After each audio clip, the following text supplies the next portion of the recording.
ലോക്സഭാ തെരഞ്ഞെടുപ്പിന് മുന്നോടിയായി ബി.ജെ.പിയും പ്രധാനമന്ത്രി നരേന്ദ്രമോദിയും അവകാശപ്പെടുന്ന ഒരു കാര്യമുണ്ട്.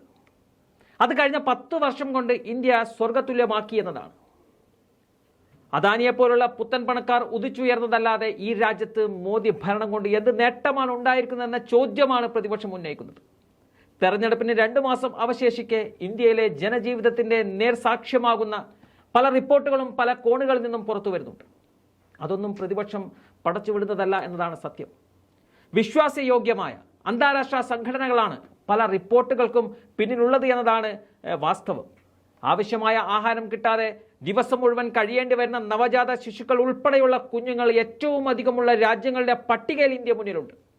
കേന്ദ്ര ആരോഗ്യ മന്ത്രാലയം നടത്തിയ 2019-2021 ദേശീയ കുടുംബാരോഗ്യ സർവേ അധിഷ്ഠിതമാക്കി നടത്തിയ ഒരു ആഗോള പഠനത്തിലാണ് രാജ്യത്ത് ദയനീയാവസ്ഥ കണ്ടെത്താനായതെന്ന് ആഗോള മാധ്യമമായ ദ ടെലിഗ്രാഫ് റിപ്പോർട്ട് ചെയ്യുന്നുണ്ട്.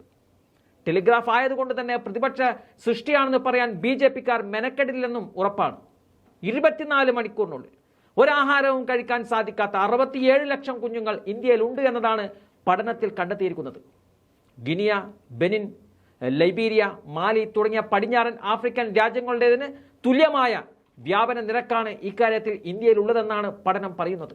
ഇക്കാര്യത്തിൽ ഗിനിയയ്ക്കും മാലിക്കും പിന്നിലായി 3ാം സ്ഥാനത്താണ് ഇന്ത്യ ഉള്ളത്.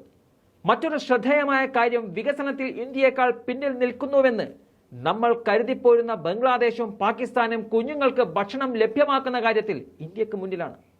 Bangladesh, Pakistan, Congo, Nigeria, Ethiopia തുടങ്ങിയ രാജ്യങ്ങളാണ് ശിശുക്കൾക്ക് ഭക്ഷണം നൽകുന്ന കാര്യത്തിൽ ഇന്ത്യക്ക് മുന്നിലുള്ളത്. GDP നോക്കുമ്പോൾ ഇന്ത്യയേക്കാൾ ദരിദ്രമായ രാജ്യങ്ങളാണ് ഈ പറഞ്ഞ രാജ്യങ്ങൾ. ആഫ്രിക്കൻ രാജ്യങ്ങളിലേതുപോലെ ഭക്ഷണ ദൗർബല്യമല്ല ഇന്ത്യയിൽ കുഞ്ഞുങ്ങളുടെ പട്ടിണിയിലേക്ക് നയിക്കുന്ന ഘടകം. മറിച്ച് ഇവിടുത്തെ അമ്മമാർക്ക് അവരുടെ കുഞ്ഞുങ്ങൾക്ക് ഉചിതമായ ഭക്ഷണ പരിചരണം നൽകുവാനുള്ള കഴിവില്ലായ്മയാണ് ഈ പ്രതിസന്ധിക്ക് പിന്നിലെന്നാണ് കുട്ടികളുടെ പോഷകാഹാര പ്രശ്നങ്ങളുമായി ബന്ധപ്പെട്ട് പ്രവർത്തിക്കുന്ന വിദഗ്ധർ പറയുന്നത്. സീറോ ഫുഡ് ചിൽഡ്രൻ ഗണത്തിൽ വരുന്നത് ജനിച്ചിട്ട് 6 മാസത്തിനും 24 മാസത്തിനും ഇടയിലുള്ള ശിശുക്കളാണ്. ഇവർക്ക് 24 മണിക്കൂറിനുള്ളിൽ പാലോ അതല്ലെങ്കിൽ കട്ടിയുള്ളതോ അർദ്ധഖരരൂപത്തിലുള്ളതോ ആയ ഭക്ഷണ പദാർത്ഥങ്ങൾ ലഭിക്കുന്നില്ല എന്നതാണ് ഈ കണക്കിലൂടെ പറയുന്നത്. 92 ദരിദ്ര മധ്യവർഗ രാജ്യങ്ങളിലായാണ് ഗവേഷകർ ഈ പഠനം നടത്തിയിരിക്കുന്നത്. ഈ രാജ്യങ്ങളിൽ 99% സീറോ ഫുഡ് ചിൽഡ്രൻ വിഭാഗത്തിലെ കുട്ടികൾക്ക് 24 മണിക്കൂറിനുള്ളിൽ ആകെ കിട്ടുന്നത് അമ്മയുടെ മുലപ്പാൽ മാത്രമാണ്. ഇതിലൂടെ ശരീരത്തിലെത്തുന്ന കലോറിയാണ് അവരുടെ ജീവൻ നിലനിർത്തുന്നത്. എന്നാൽ 6 മാസത്തിനു മേൽ പ്രായമായ കുഞ്ഞിന് ആവശ്യമായ പോഷകാഹാരം ലഭ്യമാക്കാൻ മുലയൂട്ടൽ കൊണ്ട് മാത്രം കഴിയുന്നില്ല. കുഞ്ഞുങ്ങളുടെ ശരീരത്തിന് ആവശ്യമായ പ്രോട്ടീൻ, വിറ്റാമിനുകൾ, ധാതുക്കൾ തുടങ്ങിയവ ലഭ്യമാക്കാൻ മുലപ്പാലിന് പുറമെ അധിക ഭക്ഷണങ്ങളും ആവശ്യമാണ്.